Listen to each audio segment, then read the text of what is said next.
My name's Rob. I did IPO. We've been doing events in Silicon Valley for a number of years. We hold events multiple times a week from San Jose to San Francisco. We always have a busy calendar of events. I'd like to highlight two events that are coming up. Thursday, April 13th, we have a program called How to Pitch to Investors in 5 minutes using 5 slides. That's featuring Nathan Gold. He's a world-class pitch coach that's at Duttati Digital Marketing in Sunnyvale. Thursday, April 20th, we have a program called, it's a venture capital panel, funding for IoT startups. We have an all-star panel of VCs and a great moderator in Roger Royce, and that's going to be at the College of San Mateo. Check out all the details on our website, ididIPO.com. We were launched officially on February 1st, 2010. At that time, we had no members and no events on our calendar. At this stage, we have over 50,000 members among all our meetup groups in the Bay Area. We've completed over 1,718 events. By any standard, by any measure, we're the most active, most prolific startup event organization in Silicon Valley, bar none.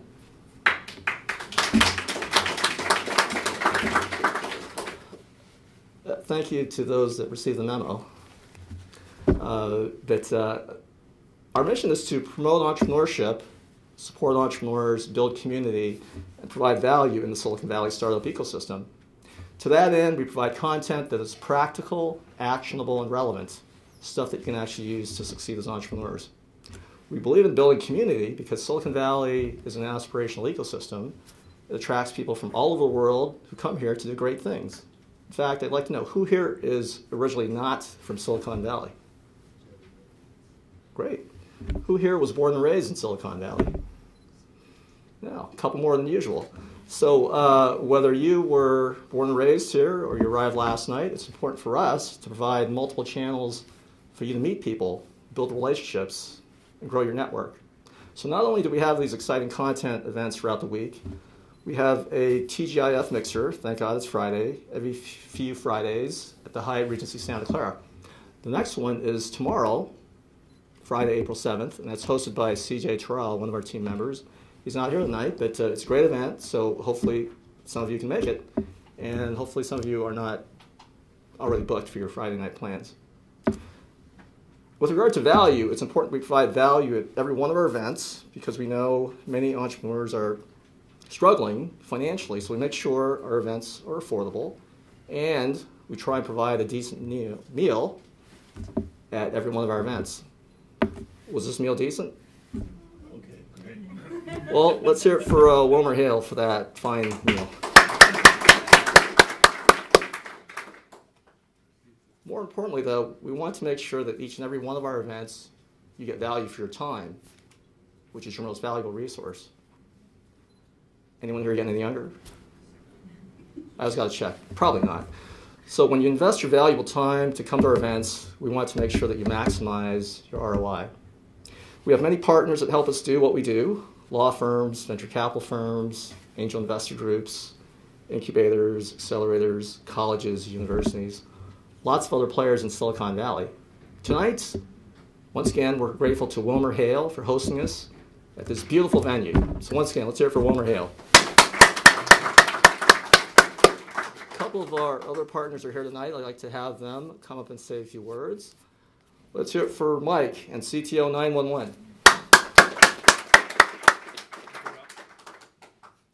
Hello, my name is Mike with CTO 911. I offer consulting services for startups that want to build their platform and software, and they need a team or guidance to help them accomplish that.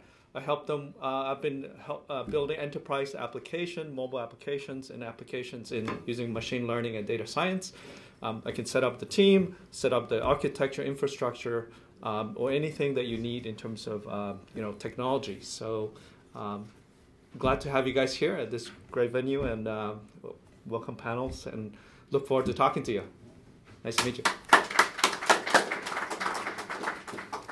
Yeah, next up we have Jesse from Agile Points. Hi everyone. I'm Jesse. I'm the co-founder of Agile Point.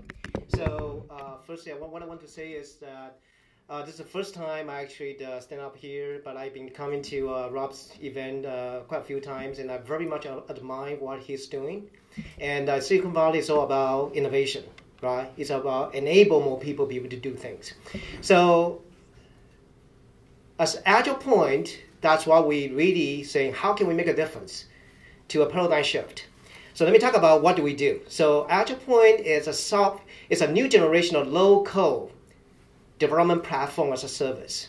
So it's low code means that you can create applications with a significantly less amount of coding. So why? Why do we need that? Number one, the market is driven by IoT, by AI, right? So because of that, there's a lot more application need to be created. That's where what we talk about. You probably heard the term of digital transformation. So that means a lot of application, a lot of operation need to be digitized, and that's all about creating applications. So when you create applications, how do we create them? Well, give me requirements, developers will write code. Once the code being written, that's a liability. And that really, so it's not about more applications need to be created. It's really the IoT and AI is actually taking application to a whole new paradigm. Because big data, okay, with all the IoT, the data collected, with AI, it's all about being able to do predictive analysis and predictions about decisions. So what does that mean? When application is running, AI could say, make this change, go this direction. You say, I'm sorry, didn't think of that when I write the code. Well, that's when a new generation of software needs to be created. So that's what Agile Point does. By doing that, when you can create application with a much less amount of code, more people can become innovators. That's what we do. So though our mission here in Silicon Valley is to support entrepreneurs locally, our greater mission is to democratize entrepreneurship and innovation all around the world. To that end, we have a robust YouTube channel, youtube.com/idea to IPO. There we have tons of videos. We've archived and documented many of our events. Rich, valuable content is available on demand, anytime, anywhere, totally free of charge. Whether you're in Palo Alto, Maui, Moscow, Timbuktu, or anywhere in the world where you have access to Wi-Fi. Our partner in this endeavor is Tim Jeggers of Jeggers Films, one of the top videographers in all of Silicon Valley. So let's hear it for Tim.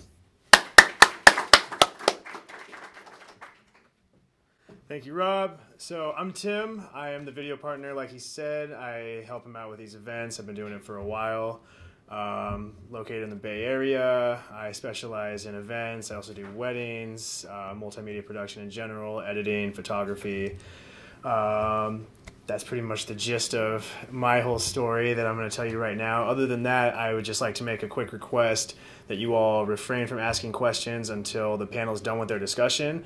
Around 8 o'clock, we'll open the floor up, and by that I mean we'll actually have you line up here at the podium so that everyone can hear you. I've got a couple of mics that I want to have the sound for the video, and if you could do that, it would be greatly appreciated. I'm going to go ahead and pass it back to Rob, and we'll get started. Thank you. Yeah, so once again, we're going to have a panel discussion until about 8 o'clock. 8 to 8:30, audience Q&A. Line up here and ask your questions. We'll wrap up the formal program at 8:30. You can hang around, network, finish off the food till about 9. As a courtesy to our host, we'd like to vacate the building by 9 p.m. I was told that there's an after party at somebody's house. I'm not sure what the address is, but maybe we'll find out by the end of the night. But so appreciate everyone's cooperation in that regard.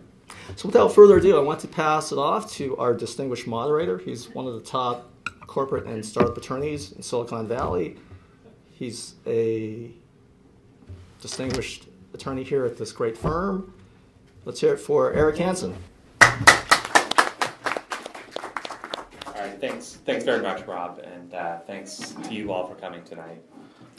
We have a great panel today, and I'm pretty excited because we're talking about big data, which is a subject that's near and dear to my heart. I started as a software engineer many years ago and did database work, flipped to legal work, and so get to work with folks like this now, but want to know more about what they're doing. So just so we can kind of focus our conversation for you guys, I'd like to do just a quick survey of the room and see who we got here. So can you guys show your hands if you are an entrepreneur? All right. Technologists, investors. All right. Enterprise executives or other sorts of enterprise employees. All right. Yeah. See a lot of hands going up multiple times here. That's good. Anyone else who I haven't called on? Lawyers? No, just me. All right. So again, thanks for coming. We'll have a good conversation for you. We have a great panel here. So why don't we go down the line? I think what I'd like everyone to do is just kind of introduce yourself and tell us a little bit about the work that you're doing and your background. And I'm going to start way over on the other end with Paul Burns. Sure. Thank you for the introduction. I'm Paul Burns. I work at Infinigraph, where I'm chief data scientist presently. And so you can hear me now. Press once. Use it. Yeah. Oh, there we go. How's that? Chief data scientist at Infinigraph, which is a startup involved in mobile video. I've had a bit of a varied career, although purely technical, I would say. Started off in RF sensing, that's radar for those of you who don't know. 15 years doing research in RF sensor signal and data processing algorithms, and took a bit of a diverted turn in my career a number of years ago. Got a PhD in bioinformatics. So I worked in the life sciences and genomics and the sequencing industry for about 3 years. And at the moment now, I'm turned again into video. So I have a range of experience with working with large data sets and machine learning algorithms. And so hopefully I can bring some of that to light here. All right, Pratik. Hi, I'm Pratik Joshi, founder of Pluto AI. It's a startup focusing on building an analytics platform for smart water management. My field of expertise is artificial intelligence, and I've published 7 books on the topic. In the past, I've worked at NVIDIA and Microsoft Research, working on various aspects of AI. And I personally love everything that artificial intelligence has to offer and how we can use it to solve many different problems around the world. And I'm pretty excited to talk more about it today. And Vangelis. Hi, good evening. I'm Vangelis Moody's. I'm a co-founder and managing director of Synapse Partners, which is a venture capital firm focusing on big data application startups. I started my career in this area back in '82. My PhD is in computer science, machine learning, and very large databases. I did 2 startups, and in between the startups, I was general manager at IBM, running the analytics division there. And as I have been a VC for the past 17 years, initially with Apex Partners, later Trident, and now my own firm, and have been in the Valley since 1990. All right. Song? Hi, my name is Zhong Lin. I'm working for IBM Almaden Research Center about 20 years. And my career pretty simple, pretty unique. I'm working on the data storage, management, software, performance analysis. So that's my job. And what we are dealing with is from the data storage infrastructure to the middleware, to the hardware and software and the service. So it's a range of the job functionality around the data. So recently, when the big data, the concept come to this market, and no surprise to us, basically the format of the big data and the small data is the same, but just the data amount is getting larger. Okay, so I'm very glad to share with what we are seeing to this world, and we try to work on this big data domain and try to see what we can collaborate together. Okay, so yeah, very glad to share with us. All right, thanks, guys. Put this down over here. All right, so let's start with a definitional question, and I want to go down the line, starting with Zong, but get each of your perspective on this. So you hear the term big data thrown around a lot. Now those of us who are not deep in the big data are going to wonder what is big data, what does it mean, and how do you distinguish it from the traditional data that companies have always been collecting and using? So, Zong, why don't you start us out? Okay. Yeah. Actually, this concept we did talk about for a while. Actually, what's the data? What's the big data? What's the original data? Okay. To our perspective, the data is the binary digital data. 0101 we store into the storage device. And the first hard drive was invented in our organization, in our division. And we are still working on what's the future storage for the data. And the big data, when we talk about data, it's the bit, byte, and megabyte, gigabyte. When we talk about the big data, we treat this as PB, okay, as the turning point. So usually for the personal machine, we are using the data in a laptop, a couple hundred gigabytes. That's not the big data. Enterprise level, we can see the PB is the big data. Okay, that's the from the volume side. And also, we don't treat the big data only as the volume. Okay, we have two terms. One is we call the large data, another one called the big data. If we say this is large, that's volume size getting larger. But when we say the big, there's difficulty and the variety. A lot of things come from, it's not only size. Okay? So this is one of our perspective. Another thing is we are thinking about the data as a natural resource. Okay? Traditionally, when we say the natural resource, we talk about the sunshine, the water, the air, those type of things. Now we are thinking about data will be the natural resource. How can we, working with the natural resource, take advantage of the natural resource? How can we preserve the natural resource? Will be a business. Okay, that's another perspective to the big data.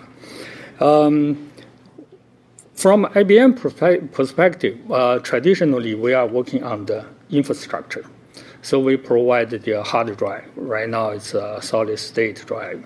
And then future we have a different data storage format.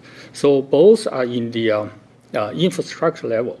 And most of the people are focusing on application level. And when we deal with the customer has a question with the application domain. And the very active domain is the application level. So this all distinguished with that. Also, we have another view is the big data. Usually, we are talking about enterprise level. So that's IBM's strength. We focus on the enterprise customer. And the small and the medium customer, when they group together, they have a huge amount of the big data. And for the single organization, usually a small amount. Okay? That's also another perspective. Okay? So that's pretty much the definition part. All right. Okay. Vangelis, what do you think about when you think of big data? So from an investor's perspective, the word, the term big data has now become synonymous with big data plus AI. So, and the way I see it is, big data itself, if you want to be strict in your definition, is the content, but you also want something to operate on that data. And today we talk a lot about machine learning and other forms of machine intelligence. So, but most investors, when they talk about big data, they mean the two together, both the content and the techniques that you apply on that content to create an interesting behavior.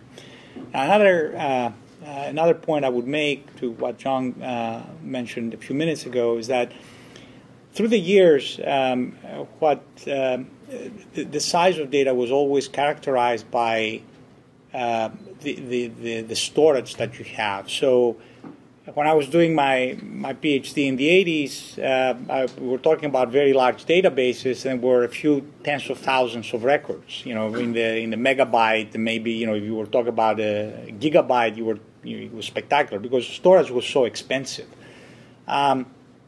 As we've moved through the years, and particularly the last 7-10 years, as the cost of storage has been plummeting, we're now able to store a lot more data and obviously access it and operate on it. But the other thing that's contributing a lot is the fact that now we have a lot and very good, a great variety and very good sensors, which give us very different kinds of data. So I recently wrote a book called the Big Data Opportunity in Our Driverless Future, and I spent a lot of time trying to understand how next generation vehicles, just again to give you a perspective, a current generation vehicle may have anywhere from 70 to 150 sensors. The vehicles that we're talking about that will be able to be driverless, you're talking about 3,000 to 4,000 sensors, capturing somewhere in the order of 3 to 4 terabytes of data per day per car. So that's, and the reason we're able to do that is, as I said, we have the sensors and we have the means to capture and store the data, whether it is in the cloud or whether it is in some more local device. So that's to add to what we're talking about. That's great, and you guys are doing my job for me because so Zong, you've talked about data as a natural resource, as a starting point and as a tool or something that you can use. And Vangelis, you've talked a little bit about the role of sensors and collecting data, AI and machine learning, and so Pratik, I'm just a layperson, so I don't understand what does it mean when we talk about AI or machine learning and sensors. I feel like you might know a little something about using sensors and machine learning and how do you guys do it? Yeah. So to me, when you look at data, right? It's when data gets so large that human rules, you can't use human rules. That's when it starts approaching what I call like big data. It's not just the size, it's the variety, it's the complexity. It's more about, if you look at these giant data lakes that these large companies deal with, it's a big mixture of numbers, words, timestamps, and 10 other data types. Right? And when this lake gets large enough, you'll realize that no amount of kind of fine-tuning or human rules is going to help you extract wisdom from this data. And that's when you start approaching this territory. And second thing, what I learned, we were recently fundraising. We closed 2.1 million 2 weeks ago. Congrats. And we are an out-and-out AI company, but we never used the word like artificial intelligence or big data once because the problem is, it's been overused. It's been used so many times that it's kind of there's so much hype surrounding it that if you say that, then it's like, oh, it's just noise, right? So that's why it's important to kind of communicate what you mean, or rather what you're building, and not just kind of hide yourself in the umbrella of quote unquote AI or big data. So to me, yeah, that's what AI means. It's a way to solve problems. When you have, let's say, if you have like 25 numbers, right, a human can do whatever you want with it. When you have 25 billion numbers, that's when you need automation. So in this case, automation comes in the form of AI, machine learning, many other techniques. So Paul, building on that, so your background's in the radar world, in gene sequencing. And now you're doing more IT stuff, but talk to me a little bit about that. What's the common thread there, and why now, and what's come together to make this a moment for the big data world? Well, my own personal experience is one. in which I've inhabited a space that's very close to the data source. And so when I think about big data, I think about opportunities to find and discover patterns that aren't apparent to an expert necessarily, or that could be automatically found and used for prediction or analysis of health and status of the sensors at levels of effectiveness that an expert would not be able to replicate. And so,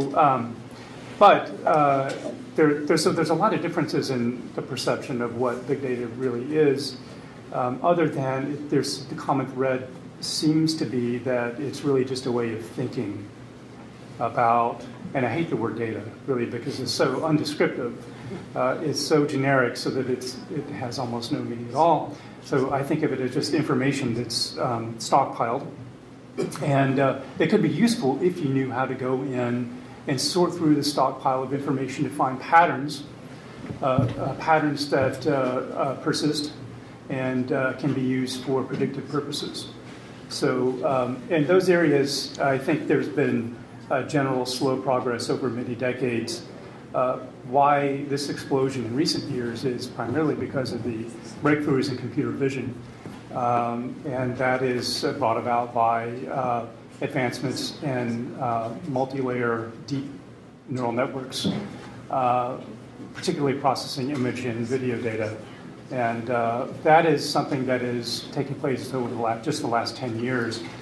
First with the breakthrough, the seminal paper that was authored by Jeffrey Hinton in 2006, which demonstrated breakthroughs in deep multi-layer networks, neural networks, and then with the work that was published towards the ImageNet competition in 2012 that made a significant advancement in performance over more conventional methods. So I think that's the major reason why there's all this excitement, because visual perception is so incredibly powerful. That's and that's been an area where we've really struggled to make computers relate to the world and understand and process things that are happening around them, robotics, whatever it is, and so there's this sense that we're on the cusp of a major revolution in autonomy. And you can look at autonomous vehicles and all the efforts and money and human power and human capital that's being put into those efforts. And Zong, tell me about what's on the storage space. What's changed? I mean, so just so you guys know, I was at IBM 17 years ago, and back then we were storing we were developing a database that stored like a single image in a database, and that was a big breakthrough. So I'm curious, both in your world, on the software and on the hardware side, what's changed? The change is big data. More and more people using more and more data. So that's the challenge. And we have a couple of approach try to face into the customer requirement. Actually, a lot of client has those requirements. Most critical thing is the data storage capacity. Okay, that's the limitation. And we have some research doing that. And another thing is the scalability, performance, those type of things. And those problems come from big data. Data amount is getting bigger. And the traditional approach, let's say the traditional database, it's a structured data, it's not enough. They have a lot of things, unstructured data, cannot be put into the normal database. So those are the challenge. And in our storage department, we are facing the challenge. One is the size of the storage. Currently, the size, when we store one single bit of the data, need about a million atoms. Okay, so that's still too big. We try to use single atom to represent a single one or zero. These are our directions. A couple of weeks ago, we just announced the big news, we can identify single bit from a single atom. Okay? And eventually we are dreaming, okay, the football score that larger the data center, we can shrink this as a small box, portable. That's our dream. Okay? This is from the capacity-wise. We are working on the big data. And also a lot of application layer.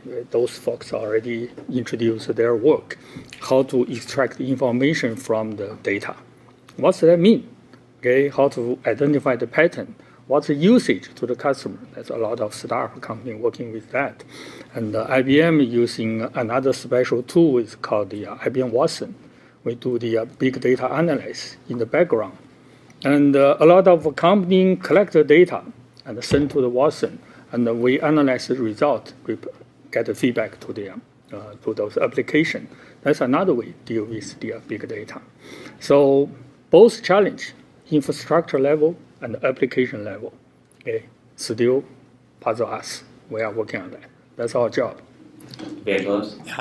I wanted to add a couple of things here, and so if you look at the previous AI spring that happened back in the late 80s, at that time we were constructing systems that were exhibiting so-called intelligent behavior manually. And that made them extremely brittle. And we were resorting to that approach because, A, we did not have sensors to collect a lot of data. B, we could not store a lot of data because, as I said before, storage was expensive. And three, we did not have enough processing power to process even the data that we had in a way that we can today. So today, all three of these factors have changed dramatically. We can capture a lot of data. We can capture data from many different perspectives, and we can fuse that data together. So we have very rich, very information-rich data collections, and we can store it very easily and cheaply, as I keep saying. And we have the processing power not only in raw chips, but now if you think of the specialized chips, whether it is GPUs, whether it is AI chips from whether it's companies like Google or Nirvana that Intel acquired, that can offload some of the processing of the general purpose processor. So for the first time now, because we have the data, we can start we can learn behavior by using a variety of machine learning algorithms, including deep learning networks, but not only deep learning networks, and start taking away the brittleness of the systems, of these intelligent systems that we can be building. And that's a big deal, okay? Because for the first time now, we're starting to take away the need to have to inject into a system intelligent behavior that can just be programmed by a human, which is what we were doing back in the late 80s. And so the fact is that, and I said, this is a big deal because we can create now intelligent systems that for narrow bands, again, we are not very good yet at creating general intelligence, but for narrow intelligence, autonomous navigation is a narrow intelligence. Predictive diagnosis, various parts of medical diagnosis that systems like Watson are able to do are narrow intelligence. Okay, they're deep but it's narrow. Okay, so for these systems, for this type of tasks, for the first time, we're able to learn that behavior and start, creating systems that have error rates that are very similar to those of humans. Okay, so now that is bringing a big change. All right, thanks, guys. All right, so I want to talk a little bit about societal impact. So we're talking about things have things.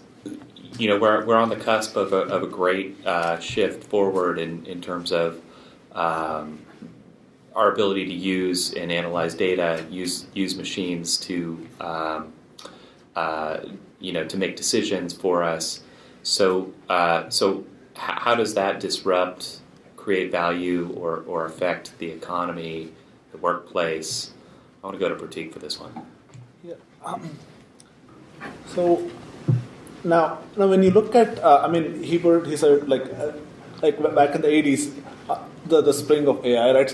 If you look at the last 3 decades, AI has had a couple of false starts. I mean, there's no denying it, right? People get too excited about what AI can achieve, and then they'll think it's going to solve the world, and it ends up doing nothing, and then it dies down. So the thing is, now it's very important to understand that AI is not magic. Right? It's an algorithm. It's designed to solve problems. So you gotta constrain the problem enough that AI can solve it. Right? So that's one thing. The second thing is machine learning and AI. They're frequently used in an interchangeable manner, but machine learning is a way to achieve artificial intelligence. So when you look at the social implications of using this, it really depends on how we want to leverage artificial intelligence to kind of make this impact. Like, do we want to use it to build yet another pizza-making robot, or do we want to use it to build something meaningful? Because guess what? The large percent of the human population is still living in the developing regions around the world, and they don't really care about getting the right, design or brand recommendation. They are fighting for their basic necessities like food, water, infrastructure is collapsing. That's like 100 years old. So in that way, I think AI can solve many, many problems if we kind of get out of our quote-unquote first world mindset and think about using it in a meaningful way that can impact the 84% of the human population still living in the developing regions of the world. So you brought up an interesting point, infrastructure. A couple of us were talking about the bridge in Atlanta that collapsed the other day. Maybe for Vangelis, have you seen any startups, anyone who's thought about sensors and bridges or infrastructure type management programs? Well, I was going to say a couple of things with this. Around autonomous driving systems, there is a lot of experimentation and development at every aspect. There's obviously the vehicle, and that's the most visible, whether it is you're reading about it in popular press, whether you're seeing vehicles, especially here in our area, going around, mapping, moving around. But there's also a lot of work that's happening at the infrastructure level. In other words, in order for us to achieve a driverless future, we will need to have all of, whether it is our roads, whether it is our sidewalks, our lights, our bridges, all of those need to be very instrumented and both capture data but also emit signals so that which can be utilized by these vehicles. So Atlanta, as an example, is one of the first cities in the United States that is instrumenting its lights, its traffic lights for autonomous vehicles. So that, again, early experiments now with vehicles like Audi, where it will be able to, because it is communicating with a traffic light, it will be able to tell you on the dashboard whether there is a yellow coming up, right? So that you can adjust your behavior, unless you are in Greece, in which case you just go through. But again, for autonomous vehicles, that will be extremely important. All right. So we're already seeing some of that. All right. So let's talk a little bit about the social, ethical implications of big data. You mentioned some of the good aspects. Maybe the two of you in the middle could talk a little bit about job loss. I think we touched on that a little bit.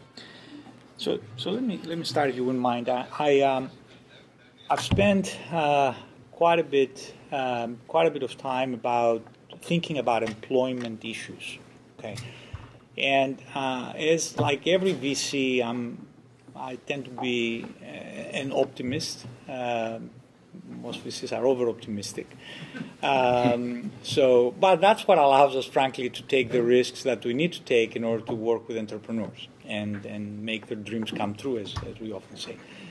So I think we will see certain employment. There will be employment implications as we go through this transition, and I think the transition that we're talking about is probably a 20 or so year transition. So during this, we have time to both think about what it will mean and what measures we need to take. And of course, different population segments by age, not so much by place of residence, will be affected differently and will need to take different measures. But we need to be thinking from eliminating occupations completely. So, for example, again, on autonomous vehicles, there are about 2.5-3 million truck drivers in the United States right now in commercial, from small vans to long-haul trucks. Within the next 20 years or so, we could think of that profession being eliminated completely, right? In fact, if you see, and some of it will not be bad. I mean, in long-haul truck driving, there is a shortage of drivers, even though the salaries are pretty high, and there's a huge turnover. So we need to be thinking of what are going to be the professions that will be eliminated and what we're going to do with the people that will lose jobs. We need to think about, what I'm most excited about, frankly, is how we can create environments where you can have a collaboration, coexistence between these intelligence machines, whether they're software machines or hardware engines, where they collaborate with employees in order to achieve certain tasks. So I'll stop here. And I want to add a couple of points to that. Now, we are so obsessed with artificial intelligence taking out all the jobs. We are not thinking about what are the new opportunities it's actually creating. If you go back to like Industrial Revolution, right? So before that, a lot of the jobs were manual. Like there are a lot of mechanical tasks. People are doing them. Most of them dangerous, right? And then people started thinking, right? Hey, you know what? We got to build machines that can do these mechanical tasks. And then a lot of the jobs, description of the jobs, it changed. People, the industry became way more efficient. Now in this age, people are thinking, how do we create machines that can think like humans, right? If there's a hot furnace where something needs to be changed, we better let a machine do it, right? Why do we want to send a human to do it? Number one, it's dangerous, it's inefficient, we are endangering human lives. So instead of thinking of AI as this huge, like a huge problem that's taking our jobs, it's important to think how it's kind of driving efficiency. And it's instead of doing people used to do a lot of things, the mechanical tasks, now machines are doing it. And the same people now are doing different things. So I think instead of kind of focusing on that aspect of AI is kind of, that's how we're going to move forward. All right, thanks. So Paul, switching to privacy. So we have artificially intelligent machines in the cloud who are able to crunch data like never before, collect data like never before. Is privacy dead? And should I be worried about running for the hills? Honestly, I think privacy has been dead for some time. I think the way it should be structured is the way Facebook works. I can choose to opt in to Facebook and have a lot of details about the gory details of my life exposed to the world and to the Facebook corporation. But what I get out of that is I'm more closely connected to friends and family. So I choose to opt in because I want that reward. But privacy issues where I don't have the opt-out choice is most problematic. There was a government program I'm aware of that happened in the Netherlands some years ago where they chooses to adopt a pilot program where people could opt out of their having their hospital care data being published in a government database, the purpose of which was to link genomic patterns with health outcomes. And that's a little controversial, right? Because you have public health. The public health benefits of having such a database could be enormous and transformational. So it's a very complicated issue, and I'm certainly probably not qualified to speak at length, but I would say it's long since been dead, and we should kind of have the post-mortem here. So can you talk a little bit about what's again to the government collection to the collection of data, all this information that's out there. What should be the government's role? I know you and I have talked about government, IBM's interactions with the government and yeah. What they've been talking about. Yeah, I think I thought about after I talked to you. I think I have 3 points over here. One is our vision to the privacy due to the big data. Our vision is it's natural. Okay, digital technology will bring some risk. Okay, every technology when they come to this world, will bring some risk. Either train, the car, the aircraft, everything has a risk. And right now, the digital technology bring the privacy as the risk. So we have to redefine the privacy.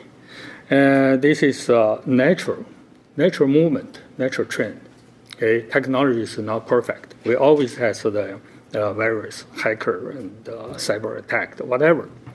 So this is one point. Okay, naturally. Okay, this is our attitude to this problem. Another thing is IBM did engage with government. Actually, last year IBM formalized one of the not a white paper. It's white paper-wise the documentation we call the IBM response to White House request for information. This open query to this society. IBM formalized about 10 pages, the formal response. And we provide advice to the policymaker, what we should do to prepare for the future artificial intelligence era. Okay? What we should do, how can we set up the boundary for the technology inventors, called the enterprise implementators, and to the public privacy concerns. So that's a lot of information over there. We need to consider that. And in that side, we would say it's a government responsibility to set up the policy, set up the boundary. But we are not free. We have to work with the government, and we collaborate with the government, provide suggestions, and implement those policy based on our capability. Okay? This is what we are doing.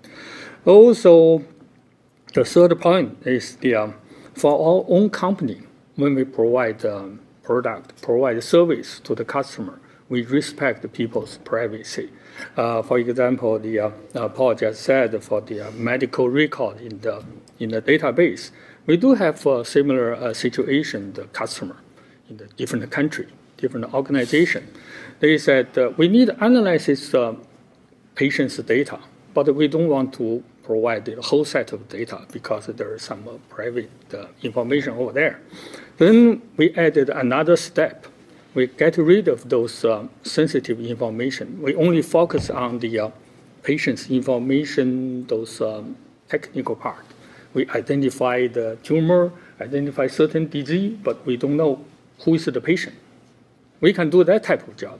So in that procedure, okay, for our implementator, we try to do something good for the people, good for the public, and respect people's privacy. So we have to redefine that. I'm not thinking the privacy will die, but I think we need to redefine that. Okay. Yeah. So one of the characteristics of my current firm is that we spend a lot of time with corporations to try to understand their strategic problems, and then we use that insight that we gain to go and identify startups to invest in. And what is really striking to me as I talk to corporate executives about their data and their audience, which a lot of which is consumers, is that the sense is that consumers are willing to give up privacy kind of one convenience at a time. And to many corporate executives, it is surprising how much information consumers are willing to give, provided that they get value in return. Okay, so the first friction exists when the consumer provides information or another business provides information to somebody who is requesting it, but they do not get value in return.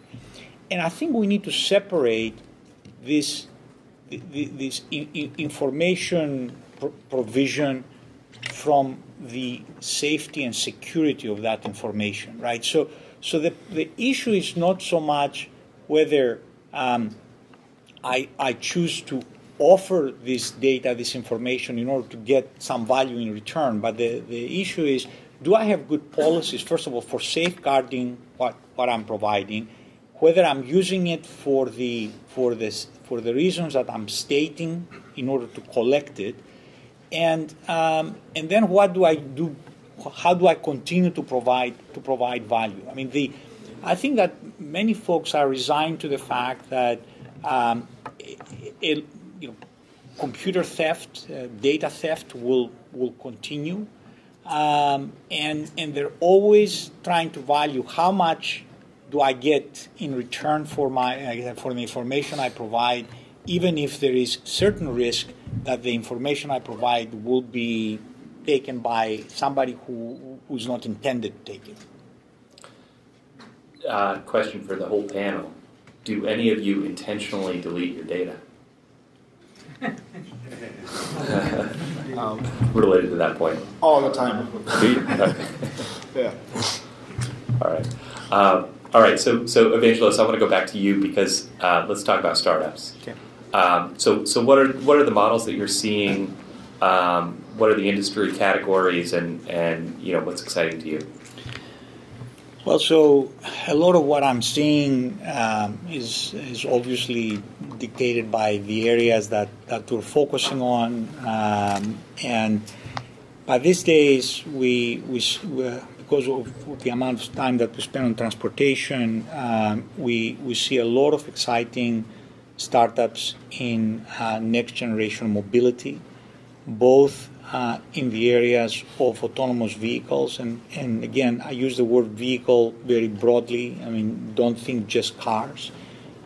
Think flying machines, think submersibles, think satellites. So there's a very broad sense of autonomy. And despite the fact that I said that we're seeing some spectacular advancements in autonomous cars, there's still a lot of problems to be solved, not only at the data level, but also at the very basic movement level.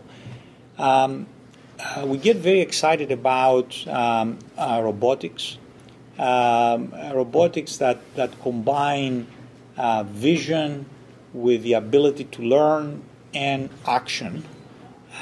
Because they can be used in what I call middle intelligence tasks, right, where you do not have necessarily something repetitive. You have quite a bit of variation in the environment that you're operating. So again, these are some very difficult problems. And then I propose the statements that I made just a couple of minutes ago. We're extremely intrigued, I will say, with the application of this set of technologies on security problems, cybersecurity. Right. So Pratik, you founded a company, startup company that tackles an incredibly large problem, which is water, which we all drink, and so how do you attack water management, because it seems like a very, very large problem. Yeah. Now, there's actually a very famous saying that goes that if you can't measure it, you can't improve it, right? And so 25 years ago, or rather like a long time ago, the hardware wasn't there yet, or even it was like the hardware was bulky, it was large, all the sensors were very expensive. So as time has gone by, the cost of measuring, right, in the measuring and improving part, it has come down drastically. So which is why now we have the freedom to install low-cost sensors pretty much everywhere, which gives rise to a lot of nice data, right? So if you look at all the data coming in, the improvement part becomes more like it's nice and it's important, and that's why using that data to tackle a problem like water is very relevant now. Like if you go back 20 years ago, this company couldn't exist then because guess what? There's no data, right? And now, because of all the water facilities, municipalities, utilities, they're waking up and seeing that, hey, you know what? In America, 2.1 trillion gallons of clean water lost every year, right? That's after all the modern infra. So they're realizing that, you know what? If you don't stop, water is going to be more expensive than oil, right? Goldman, there's a very nice report by Goldman Sachs that says water is the new oil, like by 2030, and it may as well happen because water is like the fastest rising cost-wise, right, to utility,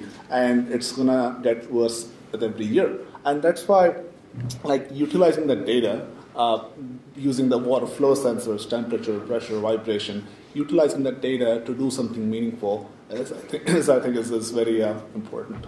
Yeah. And Paul, maybe same question. So image processing. That's not something you can take in just one bite and solve, right? So how does your company kind of attack the problems? And we'll go to Q&A right after Paul answers. Sure. So we're very fortunate that so much very high quality research has been done and published, and so many very excellent data sets and model parameters are available free for the download. So if starting out, we were working on just very generic replication of open systems. So object recognition can be done with fairly high quality, free, in a week. And so that was kind of our starting point. What we aim to do is to be able to advertise mobile video by selecting thumbnails that are somehow more enticing for people to click on than the default ones the content owners provide. And it turned out this is kind of an idea that our co-founders came up with about a year ago, a couple of years.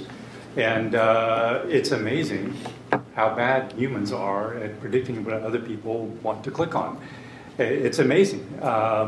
So we are, as far as we know, the only startup that's solely focused on this core idea, which sounds like a small business, but with all the mobile video volume and advertising revenue that's out there and growing, we think we see a very solid business. All right, great, thanks, guys. Well, first of all, let's hear it for our panel and all that great insight. So now it's time for Q&A. If you have a question, come on up to the mic. We have a line here. Stay up here till you're done with your follow-up, and we want to take as many questions as possible. So step right up. Hey. That was a great discussion. Thanks, everyone.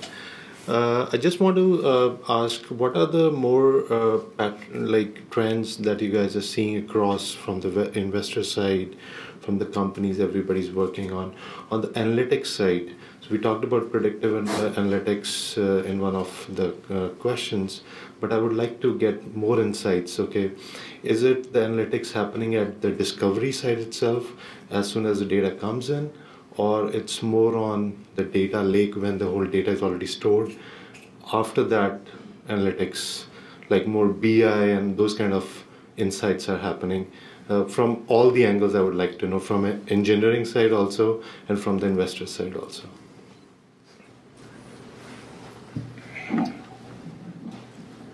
I suppose I could take a crack from the technical side. I think it depends. And my own experience has been start with the physics-based understanding of how things work and look for surprises. So, so what I do is when I have a hard problem, I try to stockpile as much data to create the most thorough training set that I can possibly create. And I think the most successful businesses will be the ones that are able to do that. So it turns out there are actually companies, all they do is help you create training sets for your machine learning applications. They use a variety of methods to do that. Crowdsourcing is one prominent way.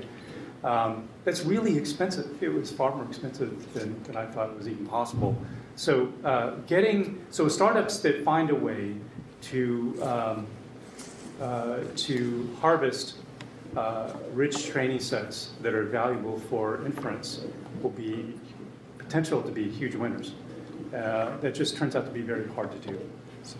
And if we look at the typical connected device tech stack, right? So let's consider Internet of Things. If you look at, let's say there's a sensor, and between that and to the time when it becomes a nice graph or a chart or an alert on your mobile phone or website, there's a lot of things going on, and analytics appears in different forms. So right past the thing in Internet of Things, it goes to the gateway, and then there's a bunch of protocols, then there is data ingestion, then there's data storage, and then you have to extract intelligence. So analytics it's so universal that you can't say, I'm not going to do analytics at this level. You're already doing it. You just don't know that, it's already happening in this format. So for example, message parsing, right? You can't track. You can't say, I'm going to, for example, track or not track the messages. So that analytics happens there in that format. Once you go past that data ingestion, right?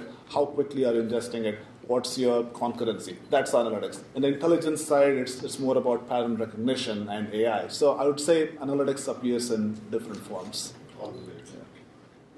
I don't think we can give a single answer to have like a cross-industry response to your question.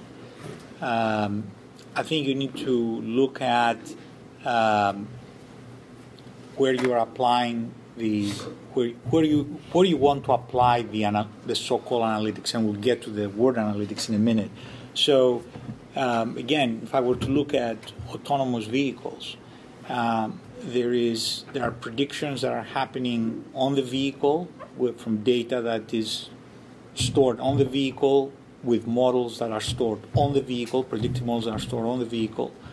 And there are other predictions, larger scale, that require data to move out of the vehicle and be analyzed offline someplace else, right? So in medical, in genomics, there is, again, there's a different context there, there's a different type.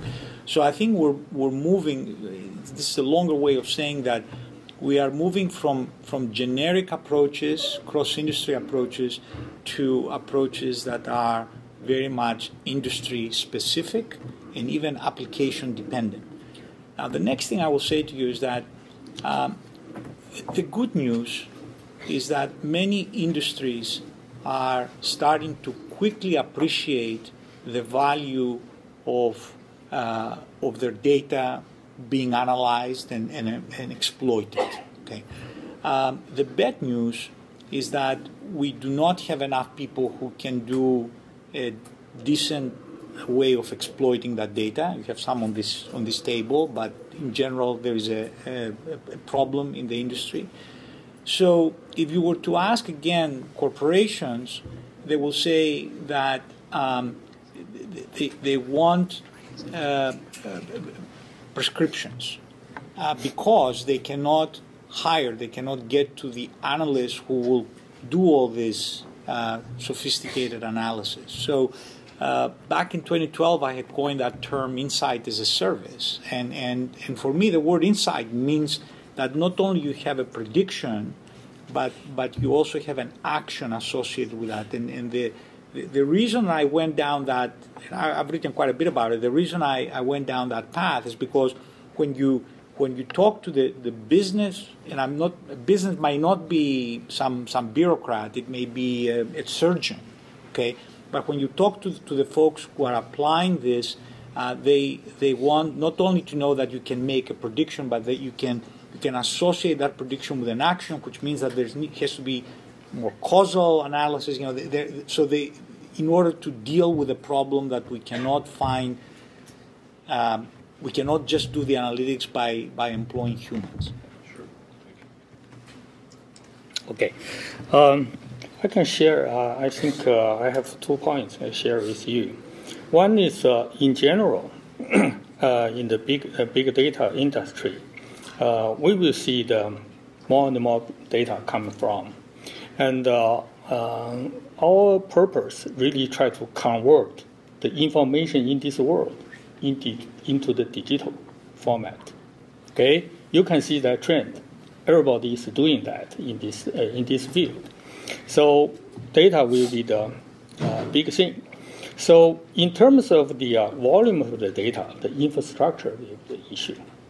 And those infrastructure issues normally is by the big enterprise, let's say IBM, Hitachi, EMC, those type of company. And in another side, for the data analysis, in current world, only 10% of the data was analyzed. 90% was not analyzed, just waste. Okay, so I would say the analysis work is more important, more challenging to the startup company. Sure. Thank you. Thanks, everyone.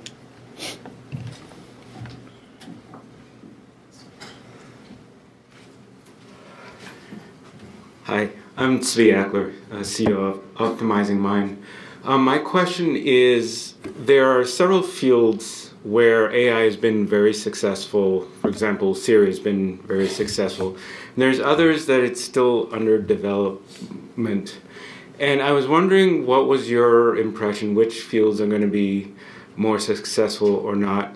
And especially from the idea of kind of safety and errors. So, certain fields, you can get away with more errors, others less. I think the fields in which the problem is well defined, or rather the fields that can define problems in a nice way, I think those fields can take advantage of big, like AI, big data analytics, machine learning, because they know what they want. But when we are dealing with like new fields where you don't exactly know what you want, but you want some kind of magic, that's when it becomes tricky. Like for example, right? To take a simple example, if you wanna, if there's a robotic arm, it's supposed to do like 3 things, right? It's very straightforward, it's very well defined, and it looks like, hey, AI is working at like 100% efficiency. But if you want to design an image recognition algorithm that can just randomly take any image in the world and tell you exactly who's in there and that's a very difficult kind of hazy problem, and that's why there's no single like image recognition system that can give you 100% accuracy. So I would say that's how I would put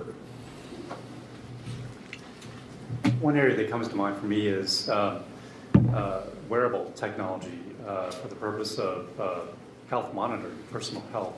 I think that's an area that has tremendous potential, just because your physician is starving for data about you. When you make an appointment with a doctor, you have to make the appointment. You go there, and what do? They weigh you and take your blood pressure and how old you are. That's about it. I mean, that's nothing, right? They do not know what's going on with you. So, maybe it's personality dependent, but I would be very much in favor of disclosing all kinds of biometric information about myself that's continuously recorded and stockpiled in a database and repeatedly scanned by intelligent agents for anomalies, and doctor's appointments automatically scheduled for me. Same thing with any complicated piece of machinery. You know, it could be your car, it could be parts of your business. So the kind of invasive monitoring, I think, will be that we're resistant to could be unleashed as people see the value in disclosing. Okay, I have one point I want to share with you. This is one of the arguments when the last time when Tesla driverless car has an accident over there. Then there's transportation department that has a meeting, and people argue about that. Driverless car, what's the benefit? What's the risk? Okay, and this is related to your question. Okay, which field will be grow up? Which field will be keep smooth? Okay, depends on how big benefit that field can get with artificial intelligence.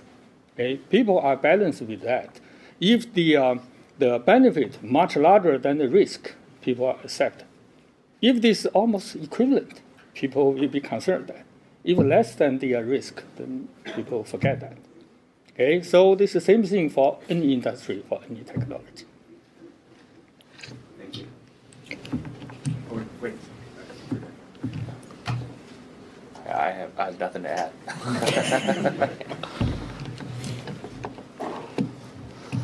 Hello, my name is Jeff Bradford, and I'm very interested in this field. Excuse me, because of the ability to kill jobs, and not that I want to kill jobs, but I was watching the Super Bowl, and there was an ad for H&R Block. And it said H&R Block now uses Watson to help people do their income taxes. And I started thinking about this, and I thought, this gives H&R Block a lot of credibility because Watson has that stature that it beat all those guys on Jeopardy, right? So a couple questions for you. One is, do you think the winners in AI and deep learning are going to be the ones who help the humans be better at what they do, or do they kill the jobs that those humans do? And then the second question here is, Watson has a great brand, right? IBM behind it, all this stuff. Is that the race to the future? If I was a VC, would I want to be betting on a company that's going to be like a Watson so that I can say my business is paired with Watson or my business is paired with Pluto or something like that? They'll give me stature. So a couple ideas that just think about. So, I think that, again, from an investor perspective, we are seeing large corporations making tremendous investments in developing these general-purpose AI platforms. So if you had come to me and you say, I have a startup and I want to build a similar type platform, the likelihood of me funding you would be very low because of the investments that these large corporations are making. It has become, I mean, it's a cliche to call it an arms race, but there is a certain race going on. We'll see over time how valuable each of these platforms turn out to be, and the value will depend on what kind of applications you can build on top of those platforms. Okay. Now, as for your job statement, again, there is people a lot smarter than me have written about the fact that we have entered a fourth industrial revolution, or fourth technology revolution. I'm sorry, not industrial, fourth technology revolution.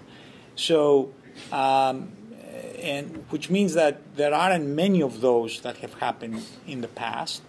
And as Pradik said earlier, there will certainly be and I also said there will certainly be professions that will be eliminated and others that will be created. The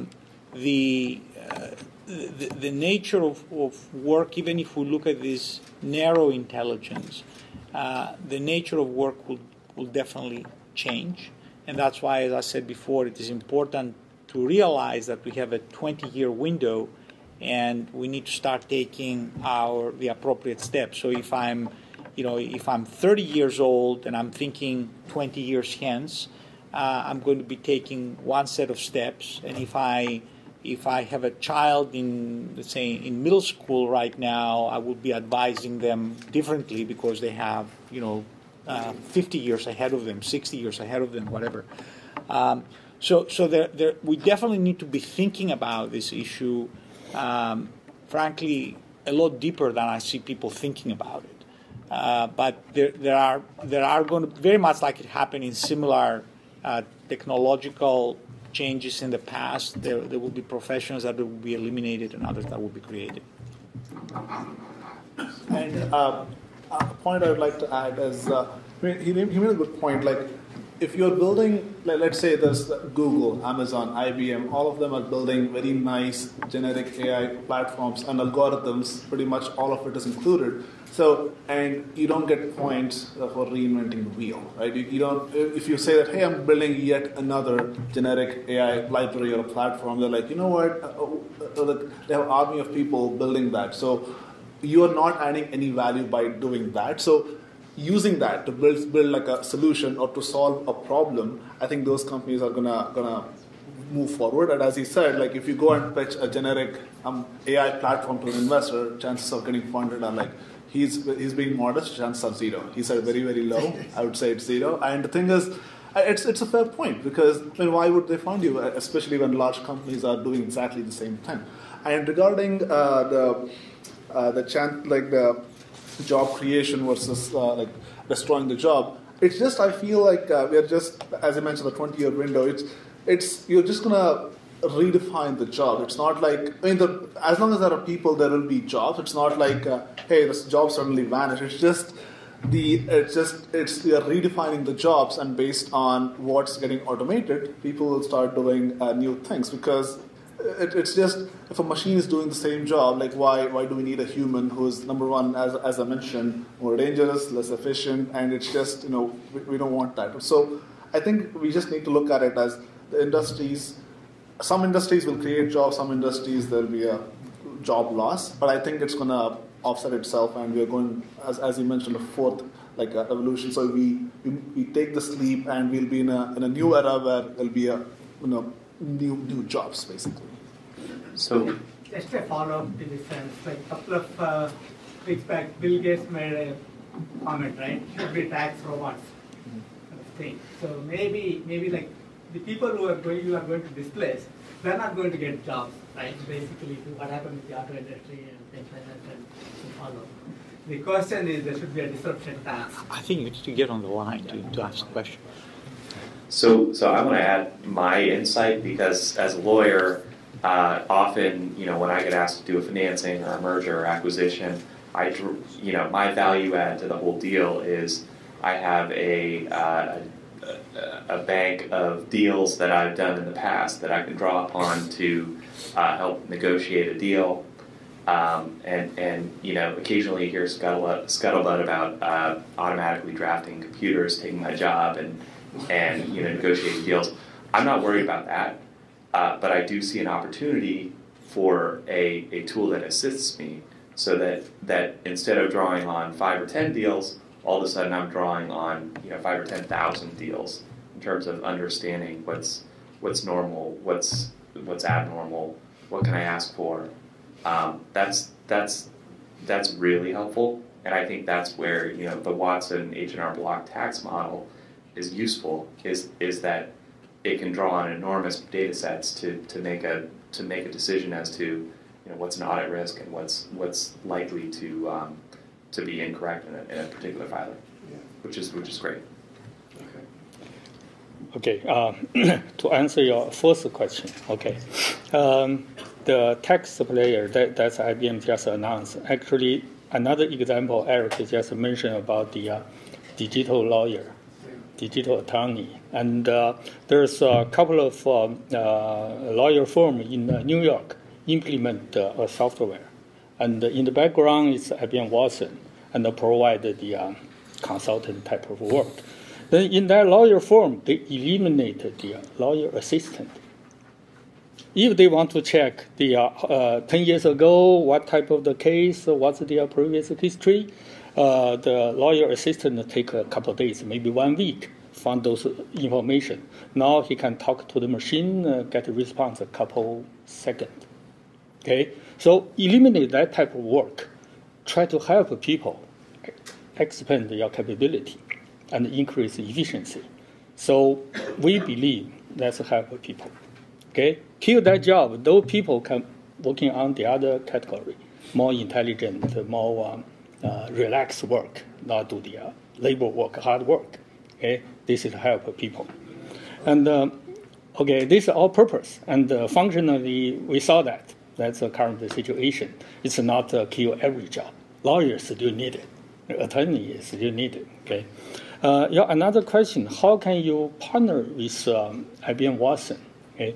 It depends on your organization. It's a larger organization or small organization. From IBM perspective, we're working with a larger enterprise. Okay. For the small medium enterprise, usually we don't have energy to involve of that. So normally the small company working with Watson, they try to collect a huge amount of data, take advantage of IBM Watson's capability for the big data analysis. Then we cooperate together. Okay, and also you have a comparison with Google and Yahoo and Facebook and IBM. There's another significant distinction over there. IBM working on the larger amount of a system, manufacturer-wise, hardware, software. Okay? If you have a huge amount of data, you need 1,000 CPU to deal with. IBM built up one machine with 1,000 CPU. And for the Google, maybe one machine, commodity machine, has 10 CPU, and 100 machine put as a cluster. That's different. Technology-wise, different. Configuration-wise, it's different. All right. Depending on your situation. Thank you very much. Thanks. Jesse, come on up.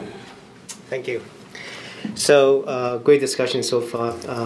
So I just have a question because I work with a number of customers, and some of our customers Global 2000s. So I actually heard some of the customers are saying about the big data evolved from more like BI, right? So one of the challenge has been that the big data being the problem is that if you look at the business operations, there are a lot of different systems. The different systems actually have different silos, right? So when you have those silos and the data actually, something happened, travel through different systems, and the data it produces data and in one of the silo, but they are not connected together. There's no context to connect them together. So when you pull the data out, right, then you say, okay, how are they related to each other? And that's really where the BI came from originally, right? So, and problem is to create applications to be able to describe the end-to-end application is very difficult, right? It's very difficult. Lots of codings and everything. And that's also why most companies say, can do it, and just leave the silo, and the silo produce that. So this problem is actually becoming bigger now with IoT. So my question is really about, so knowing that problem, right, how much of the AI, right, is the AI research right now, a lot of AI research in deep learning, machine learning, it's all about, okay, we got a lot of data, how can we manage that?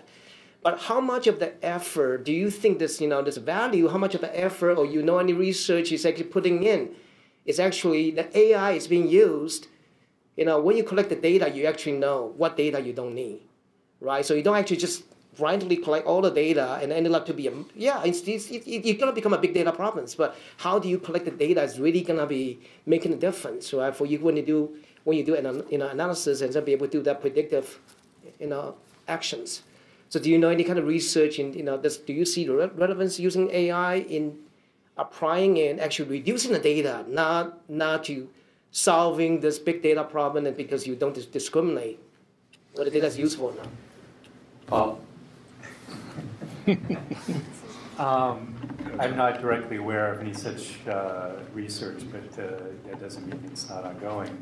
I mean, it sounds like what you're talking about is prepping your data, right? Automatically. Right? So that's something that is done manually, and it's done by very skilled people who know exactly what needs to be called in order to create a proper training set for whatever inference engine that is intended to be created. So, yeah, I don't know. It could be an interesting problem, but I'm just not aware of anyone working on it. And actually, when you look at like prepping the data, or rather, like, do we need to store every single thing that's collected, or can we filter it out? And it actually depends on the constraints, right? So if you look at, for example, let's say on the edge, it's considered a drone, right? It's collecting high-res images, and obviously the bandwidth is very limited. So what people do is they take nice processors, put it on the edge, and make sure that only relevant data is transmitted back to the cloud or back to the storage. Number one, because it's very expensive, bandwidth is crazy, and number two, it'll force you to think, what data do I really need to analyze, right? Because if it's cheap, you are like, you know what, I'm going to collect everything, let me figure it out later, and down the line you see that it's a giant data lake with a huge mess, and you need to come up with like very, very complex algorithms just to parse the data. Right? So I think like it's happening in multiple ways. Like for people working on the edge, they're doing it there. People who are working like enterprise data, they're trying to figure out what needs to be stored, what needs to be discarded, because it's just adding a lot to the complexity. We have a company called Paxata, and they try to address this problem. They have a couple hundred customers right now, pretty large enterprises that are helping to do that. All right, thanks. Thank you. Last question. Hi, I'm Steve Shimazaki, and I have a background in psychology. So my question is more general and broad. So at least from the 70s, the idea of a general problem solver has been sort of the holy grail of artificial intelligence. And so you talked a lot about narrow AI problems. I'm wondering what you think about how the AI is going to evolve to more general problem solvers, and if you have a guess of when we might actually see a true general problem solver.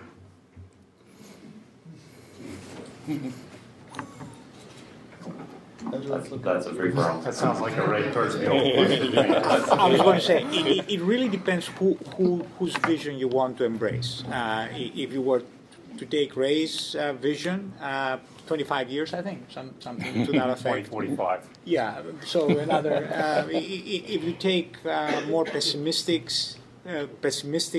visions, maybe 50, 60 years, which means they don't know, or they don't have a perspective, okay?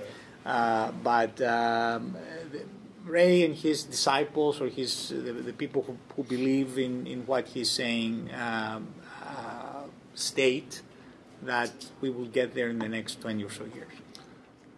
And actually, it's when we look at the trend over the last 25 years, right, when AI first started picking up steam, and it's, I think, the ability to brute force our way out of it, and the ability of the algorithms to actually do more and more intelligent things, I think they're kind of coming together. So it's not, and I think that convergence is very interesting, and I think it's not linear, it's kind of exponential, or rather the speed at which they're converging, because right now the machines are so powerful that you can just brute force your way out of many problems. Like 25 years ago, you can't just compute every single combination. Now you can just do a bunch of that stuff. So I think it's will we have like a completely like Westworld kind of robot roaming amongst ourselves? I doubt it anytime soon, but I think it's going to be, machines are going to be intelligent enough that humans will not be able to kind of, unless you like look really, really seriously just to spot the machine, it's going to be, the development is going to be pretty significant in the next 20 years. I have a follow-up question. Yeah, go for it. So that's actually an interesting point. You talk about brute force methods, and of course in psychology we don't talk about brute force. We talk about algorithms in our brain that solves these problems. And so to me, it seems like that brute force will go very far to solving very specific, narrow problems. But to me, it seems like you might need more of psychology to solve more generalized problems. So I'm just curious what you think about that. No, it's more like when I said brute force, I meant the computing power we have, like the hardware, basically, right? Because sometimes what you need is, you don't need a smart algorithm, you just need a giant piece of hardware to do a bunch of computations really, really fast. So that's what I meant by like brute forcing your way out of a jam. And yeah, obviously, smart algorithms are really important. Doesn't even make sense because sometimes the problems that are NP hard, you can't just brute force your way. You need an algorithm, but the development or the speed at which we are developing intelligent hardware, bigger hardware, better hardware, I think that's going to be a really that's going to drive the speed at which we'll build a machine that's truly intelligent. All right, Rob. Let's hear it for our panel. Let's hear it for our moderator, Eric Hansen. Let's hear it for Wilmer Hale. Let's hear it for our audience. Let's hear it for our video team. Let's hear it for me. I think we've covered everybody. If you have any feedback, good feedback, you can leave it on our comments section on our event description.